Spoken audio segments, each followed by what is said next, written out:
In 2018, a college student named Daniel moved into a small apartment in an old building. It was cheap, quiet, and close to campus. The landlord told him the previous tenant had moved out suddenly but didn't say much else. Daniel liked making short videos for fun, so he kept a small camera on a tripod in his room. One night, while editing footage, he noticed something strange. The camera had recorded 3 hours of video he didn't remember filming. The footage started around 3:12 a.m. In the video, Daniel was asleep in bed. The room was dark except for the faint light from the street outside. For about 10 minutes, nothing happened. Then the door slowly opened. Daniel immediately paused the video. He lived alone. He always locked his door. He watched again. The door creaked open just a few inches. No one entered. It stayed open for about 30 seconds, then slowly closed again. Daniel convinced himself it was the wind. But the next night, it happened again. Another recording started around 3 a.m. This time the camera angle had changed slightly, like someone had touched the tripod. In the video, Daniel was sleeping again. Then something happened that made his stomach drop. At 3:27 a.m., the closet door behind him opened.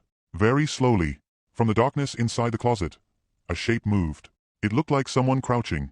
The shape stayed there for nearly a minute. Then it quietly slid back into the darkness and the closet door shut. Daniel immediately jumped up and checked his closet. Nothing. He barely slept that night. The next morning he asked his landlord about the previous tenant. The landlord hesitated, then told him something disturbing. The last tenant had complained that someone was entering the apartment at night. Maintenance checked the locks. The police were called, but they never found evidence of a break-in.